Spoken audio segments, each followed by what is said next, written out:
사랑하는 형제자매 여러분, 그리고 진리를 찾는 모든 분들께 주님의 이름으로 평안을 전합니다. 오늘 우리가 함께 나눌 이야기에 앞서 잠시 주님의 은혜를 구하는 마음으로 동참해 주시길 부탁드립니다. 만약 이 말씀이 여러분의 마음에 울림을 준다면 구독과 좋아요를 통해 저희가 이 귀한 사역을 이어갈 수 있도록 힘이 되어 주십시오. 여러분의 작은 손길 하나하나가 어두운 세상에 빛을 전하는 아름다운 통로가 될 것입니다. 이 영상을 함께 나누는 모든 분들의 삶에 하나님의 크신 축복이 가득하기를 기도합니다. 우리는 분주하고 때로는 삭막하게 느껴지는 현대를 살아가고 있습니다. 이런 시대 속에서 교회라는 단어는 여러분에게 어떤 의미로 다가오시나요? 어떤 이에게는 익숙한 안식처일 것이고 어떤 이에게는 그저 오래된 건물이나 하나의 종교기관으로 느껴질지도 모릅니다.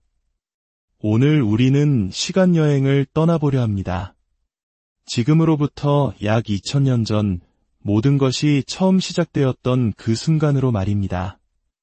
예수 그리스도께서 승천하시고 약속하신 성령님께서 강림하신 직후 인류 역사상 최초의 교회가 탄생했던 바로 그 예루살렘의 뜨거운 현장으로 가보겠습니다. 그곳에서 우리는 교회의 본질, 하나님께서 본래 디자인하셨던 공동체의 청사진을 발견하게 될 것입니다. 우리의 여정은 성경 사도행전 2장 42절에서 47절 말씀과 함께 시작됩니다. 제가 이 말씀을 경건한 마음으로 봉독하겠습니다. 그들이 사도의 가르침을 받아 서로 교제하고 떡을 떼며 오로지 기도하기를 힘쓰니라. 사람마다 두려워하는데 사도들로 말미암아 기사와 표적이 많이 나타나니 믿는 사람이 다 함께 있어 모든 물건을 서로 통용하고 또 재산과 소유를 팔아 각 사람의 필요를 따라 나눠주며 날마다 마음을 같이하여 성전에 모이기를 힘쓰고 집에서 떡을 떼며 기쁨과 순전한 마음으로 음식을 먹고 하나님을 찬미하며 또 온 백성에게 칭송을 받으니 주께서 구원받는 사람을 날마다 더하게 하시니라. 이 짧은 구절들은 단순한 역사 기록이 아닙니다. 이것은 성령님께서 친히 숨결을 불어넣으신 살아있는 교회의 첫 모습입니다. 신약 성경에는 지역 교회의 중요성을 이야기하는 구절이 많지만 그 중에서도 가장 근원적이고 순수한 형태를 보여주는 예루살렘 교회의 모습에 집중하는 것은 우리에게 큰 교훈을 줍니다. 사도행전의 저자인 누가는 마치 뛰어난 저널리스트처럼 초대 교회의 성장과 상태를 보여주는 현장 보고서를 책 곳곳에 배치해 두었습니다. 오늘 우리가 읽은 이 부분이 바로 그 첫 번째이자 가장 상세한 보고서입니다. 이 보고서를 시작으로 사도행전 4장, 5장, 6장 등에서 누가는 계속해서 교회가 어떻게 성장하고 어떤 위기를 맞았으며 어떻게 하나님의 은혜로 그것을 극복해 나갔는지 생생하게 그려줍니다. 그는 의도적으로 이 스냅샷들을 통해 우리에게 하나님께서 세우시는 교회의 기초가 무엇인지를 보여주고 있는 것입니다. 그렇다면 이 최초의 교회는 어떤 특징을 가지고 있었을까요? 오늘 우리는 4가지 차원에서 이 놀라운 공동체를 살펴보고자 합니다. 첫째, 예루살렘 교회의 탄생은 예수님의 구체적인 예언의 성취였습니다. 마태복음 16장 18절에서 예수님은 베드로에게 이렇게 말씀하셨습니다. 내가 이 반석 위에 내 교회를 세우리니 음부의 권세가 이기지 못하리라. 우리는 종종 이 말씀을 역사를 통틀어 일어날 일에 대한 포괄적인 예언으로 생각하는 경향이 있습니다. 하지만 1차적으로 이 말씀은 오순절날 바로 예루살렘 교회 공동체를 통해 가장 먼저 그리고 가장 극적으로 성취된 구체적인 예언이었습니다. 예수님은 베드로에게 천국 열쇠를 주셨습니다. 그리고 오순절날 베드로는 주저없이 주머니에서 그 복음의 열쇠를 꺼내 들었습니다. 그는 담대하게 부활하시고 높아지신 구원자 예수 그리스도를 선포했습니다. 그의 설교를 통해 수천 명의 마음이 열렸고 그들은 회개하며 주님께 돌아왔습니다. 바로 이 순간이 예수님께서 내가 내 교회를 세우겠다고 하신 약속이 현실이 되는 첫 순간이었습니다. 사도들과 선지자들의 터 위에 그리스도께서 친히 모퉁이돌이 되셔서 영원까지 이어질 위대한 교회의 건설이 시작된 것입니다. 그러므로 만약 당신이 목회자로서 교회가 나아갈 비전을 찾고 있다면, 혹은 장로로서 교회의 올바른 모습을 성도들에게 가르치고 싶다면, 또는 평신도로서 우리가 어떤 교회를 위해 기도하고 소망해야 할지 고민하고 있다면, 바로 이곳 사도행전 2장의 초대교회의 모습이야말로 우리가 가장 먼저 돌아가야 할 근원적인 모델입니다. 둘째, 이 교회는 모든 교회가 따라야 할 이상적인 모델의 특징들을 보여줍니다. 이 교회의 특징들은 매우 분명하게 드러납니다. 첫 번째 특징은 사도적인 가르침에 헌신하는 교회였다는 점입니다. 그들은 사도들의 가르침, 즉 신약 성경의 기초가 된 진리의 말씀에 자신들을 온전히 내어드렸습니다. 예수님께서 성령이 오시면 그가 너희를 모든 진리 가운데로 인도하실 것이며 내가 너희에게 가르친 모든 것을 생각나게 하실 것이라고 약속하신 그대로였습니다. 건강한 교회는 언제나 하나님의 말씀 위에 굳건히 서 있습니다. 두 번째 특징은 겸손한 섬김으로 가득한 교제였습니다. 44절은 믿는 사람이 다 함께 있어 라고 말합니다. 함께라는 이 단어는 사도행전 초반부에서 가장 중요한 단어 중 하나입니다. 그들은 물리적으로만 함께 있었던 것이 아닙니다. 모든 물건을 서로 통용하고 자신의 재산과 소유를 팔아 가난한 이웃의 필요를 채웠습니다. 이것은 공산주의적인 강요가 아니었습니다.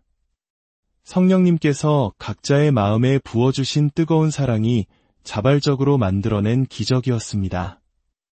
이 모습은 우리 한국인들이 소중히 여기는 정이라는 개념과도 맞닿아 있습니다.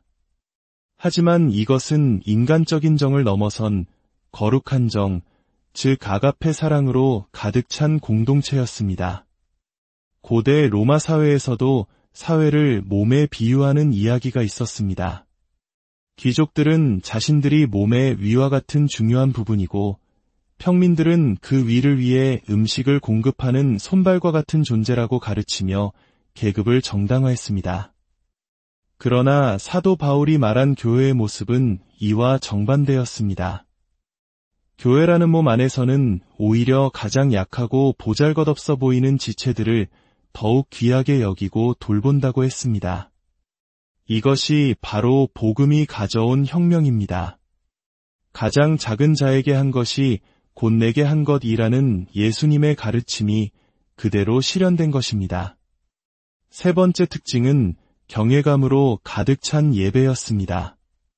43절은 사람마다 두려워했다고 기록합니다.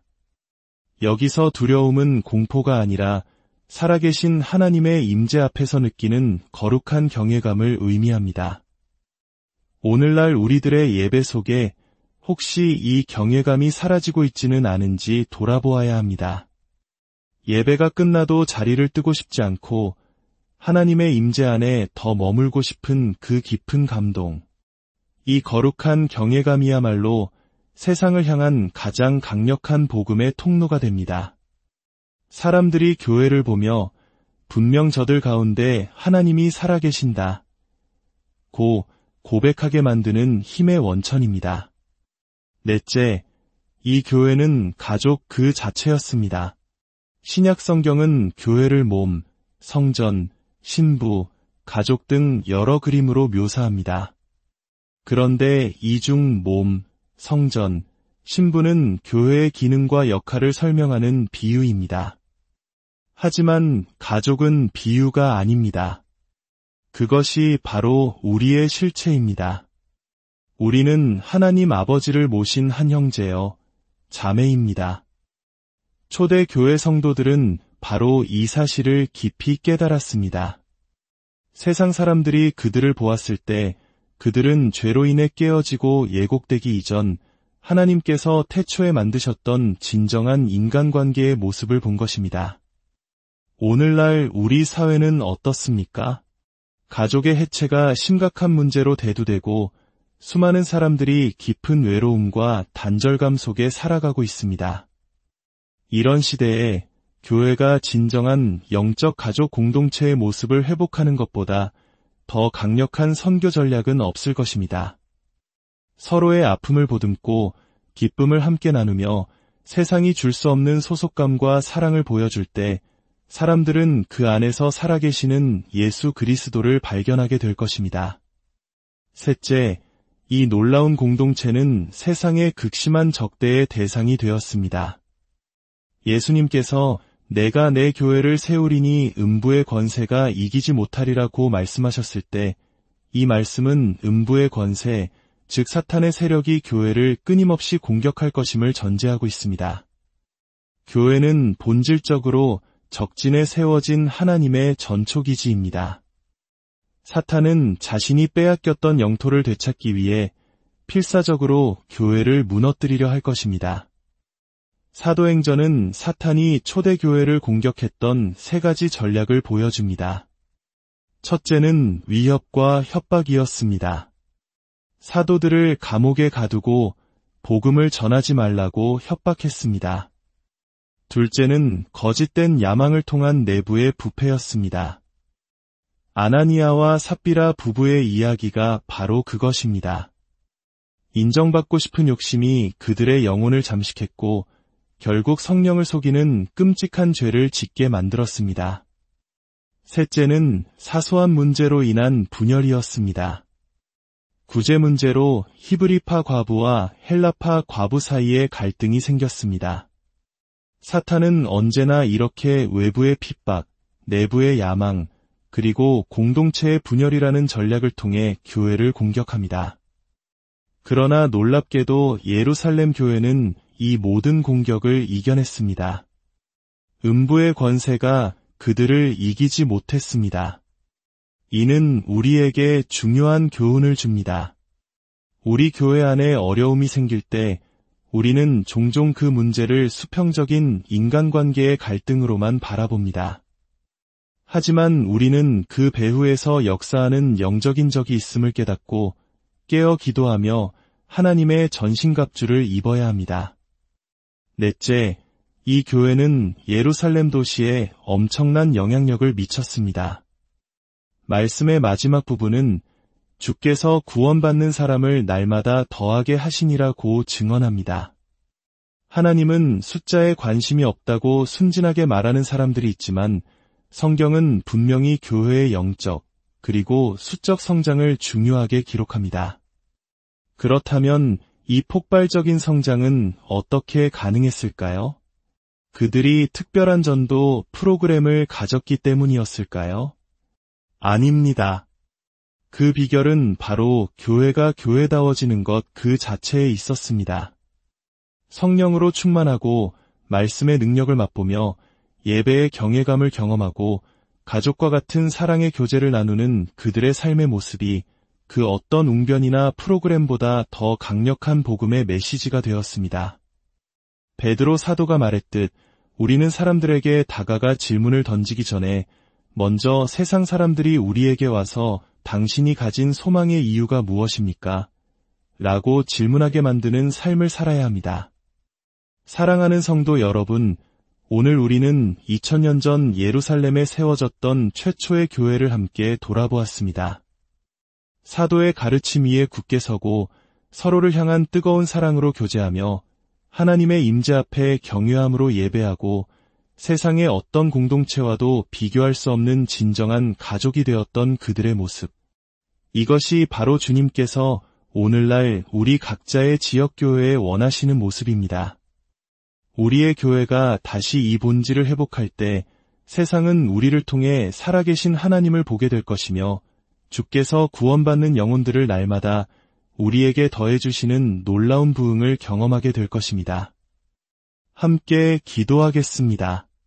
하나님 아버지, 오늘 우리에게 인류 최초의 교회가 가졌던 순수하고 뜨거운 사랑의 모습을 보여주시니 감사합니다. 우리의 교회가 세상의 방법이나 프로그램이 아닌 사도의 가르침인 말씀 위에 굳건히 서게 하옵소서.